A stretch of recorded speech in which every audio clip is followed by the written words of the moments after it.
Mandi wajib. Mandi menuangkan air pada seluruh tubuh dengan cara yang telah ditentukan. Nah, cara yang ditentukan ini kita nanti samakan. Apa yang belum kita samakan. Urutan-urutan mandi tadi kita samakan. Niat dengan mengucap basmalah. Karena mandi itu di kamar mandi, maka cukup membaca basmalahnya di dalam hati. Tidak perlu kepalanya keluar dulu. Buka keluar, itu nggak perlu. Apalagi pakai anduk dulu. Cukup dalam hati. Ini kan sering perdebatan. Bagaimana membaca basmalah ketika mau mandi wajib? Cukup di dalam hati. Yang kedua, membasuh, membersihkan dua telapak tangan. Bismillahirrahmanirrahim, membasuh kedua telapak tangan. Berapa kali? Tidak ditentukan. Yang ketiga, membersihkan kemaluan. Setelah membersihkan kemaluan, pasti dibersihkan lagi tangannya. Nah, yang keempat, berwudu seperti wudu mau sholat. Artinya lengkap. Dari membasuh kedua telapak tangan sampai membasuh kedua kaki. Setelah itu baru mengguyur air kepada kepala, seluruh tubuh.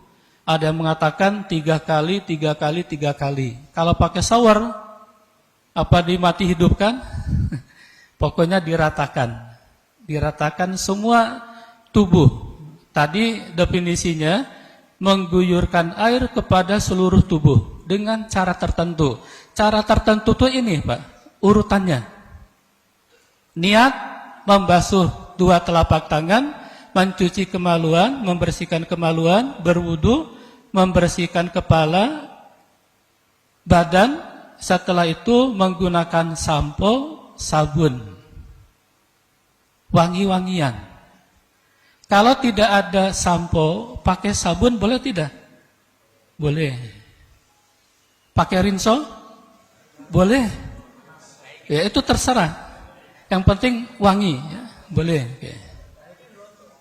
Setelah membersihkan tubuh, baru terakhir membasuh kedua kaki. Membasuh kedua kaki. Nah, ini dilakukan Bapak Ibu sekalian kapan? Ya, ini Bapak Ibu sekalian.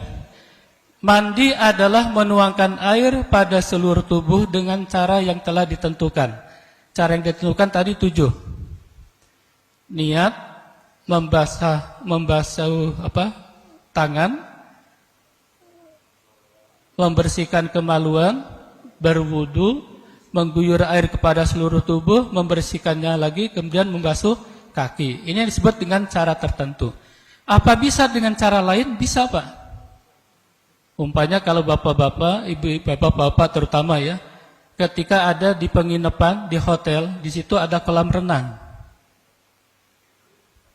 Ingin mandi besar, masuk ke kolam renang, masuk nyilem 5 menit, beri ini lagi ke atas. Insya Allah semua tubuh akan kena air. Apakah itu disebut dengan mandi besar? Tidak. Itu bukan cara yang ditentukan. Cara yang ditentukan ada 4-7 langkah tadi. Hal ini dilakukan untuk menghilangkan hadas besar. Pertama, mengeluarkan sperma. Yang kedua, saya ini agak protes sedikit Pak. Yang kedua, karena berhubungan badan. Saya ingin menghapus berhubungan suami istri. Kalau ini dipertahankan, berhubungan suami istri yang menjadi masalah, kalau bukan suami istri berhubungan mandi wajib tidak? Oh, ini nanti bapak-bapak ditanya. Kalau ada maaf, laki-laki perempuan yang bukan suami istri melakukan hubungan badan, dia harus mandi wajib tidak? Wajib. Maka di sini jangan pakai suami istri berhubungan badan.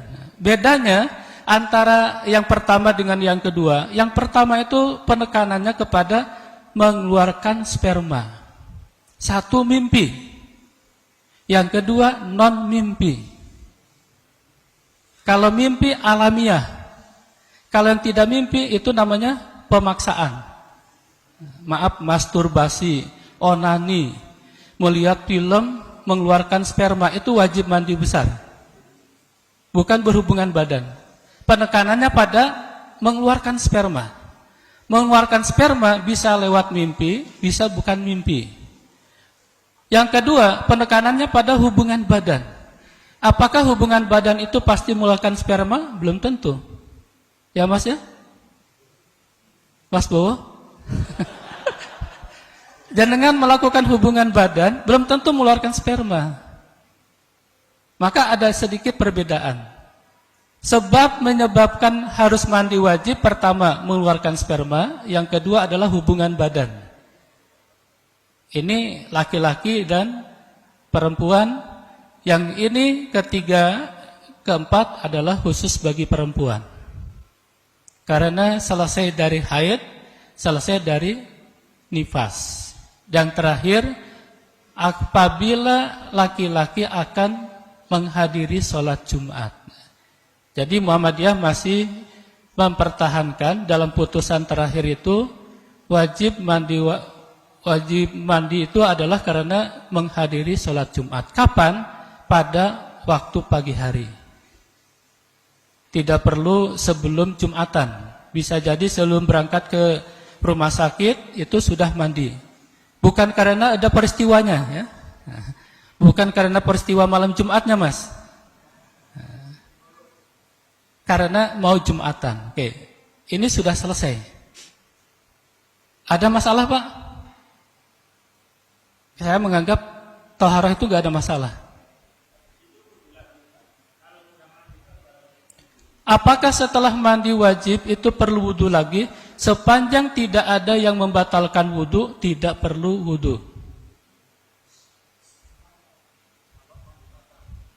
Kalau dalam pemahaman kami tidak ada yang membatalkan mandi wajib. Yang ada itu adalah membatalkan wudu. Contoh, apa yang membatalkan wudu? Menyentuh kemaluan, kentut, buang air kecil. Bapak-bapak, ibu-ibu setelah mandi wajib seperti tadi, pakai andu, lengkap semua, keluar dari kamar mandi, tiba-tiba berbarengan dengan kentut. Keluar, bareng. Dua langkah, ingin buang air kecil lagi ke depan, masuk lagi, buang air kecil, wudu. Apa yang menyebabkan wudu lagi? Karena batal wudunya. Tidak ada istilah batal mandi wajib. Jadi yang diulang itu wudu, bukan mandinya.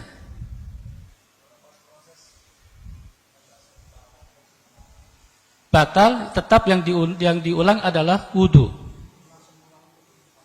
Nanti setelah selesai semua baru akan melakukan sholat atau tidak.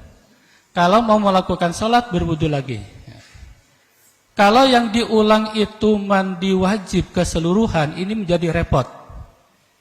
Dan pendapat kami belum ada dalil yang menjelaskan tentang nawaqidul gusli.